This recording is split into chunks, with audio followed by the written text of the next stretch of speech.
हरे कृष्णा आप सभी को। Welcome to our podcast. So आज हमारे साथ दीपक प्रभु जी हैं। हरे कृष्णा दीपक हरे प्रभु कृष्णा जी। हरे कृष्णा हरे कृष्णा। सो आज हम इनसे जानेंगे कुछ गीता के इनसाइट्स। आइए जानते हैं। सबसे पहला क्वेश्चन प्रभु जी मेरा ये है जी। कि गीता का हमारे जीवन में क्या महत्व है? बहुत ही सुंदर प्रश्न है। किसी भी मार्ग पर चलने से पहले हमें उसका महत्व तो पता ही होना चाहिए। गीता का महत्व यूं समझ लीजिए कि गीता के बिना हम सब अधूरे हैं, और अगर हम अपने जीवन में पूर्णता चाहते हैं, पूरी तरह से विकास चाहते हैं, आध्यात्मिक जगत में, भौतिक जगत में, समाज में, तो हम सबको गीता पढ़नी ही चाहिए। गीता के मर्म को समझना ही चाहिए। जो कुछ भी आज हमारे समाज में, हमारे देश में, हमारे पड़ोस में, हमारी कॉलोनी में जो कुछ भी गड़बड़ हो रहा है, जो कुछ भी जो नहीं होना चाहिए तो वो हो रहा है, उसके पीछे मुख्य कारण ये है कि हमने भौतिक रूप से बहुत बड़ी बड़ी किताबें पढ़ ली हैं, बहुत अच्छी अच्छी बातें सीख ली हैं, लेकिन जहाँ तक आध्यात्मिक ज्ञान का सवाल है वो अभी हम लोगों ने हासिल नहीं करा है।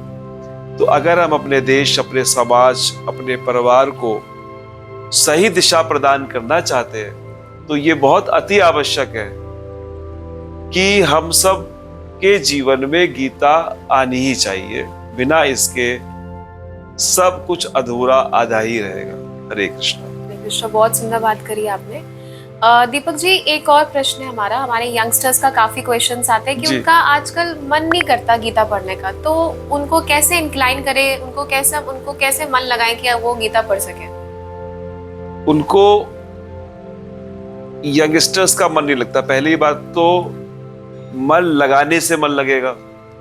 जब एक आध दफे पढ़ेंगे या किसी के सानिध्य में आएंगे, किसी वैष्णव के संग में नहीं समझ में आ रहा है तो जरूर एक आध दफे किसी से गीता सुननी चाहिए, श्रवण करना चाहिए। और श्रवण करके उसमें से कुछ बातें भी अगर जीवन में उतर आई तो निश्चित तौर से मानिए कि उस जीव का कल्याण होना बिल्कुल तय है। यंगस्टर ही क्यों, बुजुर्ग हो, महिलाएं हो, हर उम्र के लिए गीता बहुत प्रासंगिक है। हम जहां भी है, जैसे भी है, गीता हमारा कल्याण कराने की सामर्थ्य रखती है। बहुत सुंदर बात। और यंगस्टर्स को तो जरूर, क्योंकि फोकसिंग एरिया जो है, फोकसिंग टारगेट जो ग्रुप है वो यंगस्टर ही होना चाहिए। क्योंकि किसी भी देश, किसी भी समाज की नींव उस समाज का युवा ही होता है। अगर वो युवा आध्यात्मिक रूप से सुदृढ़ है, उसके कॉन्सेप्ट क्लियर है, तो फिर उस समाज, उस राज्य का, उस देश का विकास सही दिशा में होना तय है। बहुत सुंदर बात करी प्रभु जी ने। तो श्रवण हमारा सबसे मेन चीज है कि हमें सबसे पहले श्रवण सुनने में रुचि रखनी चाहिए। तो प्रभु जी, इसी बात पे thank you so much for coming to our podcast. Hare Krishna. Hari बोल। हरि बोल। हरे कृष्णा कृष्णा कृष्णा हरे हरे, हरे राम राम राम हरे हरे। जय Shri Ram. Thank you so much. Thank you for watching our podcast. Please like, share and subscribe our channel. Thank you. हरे कृष्णा।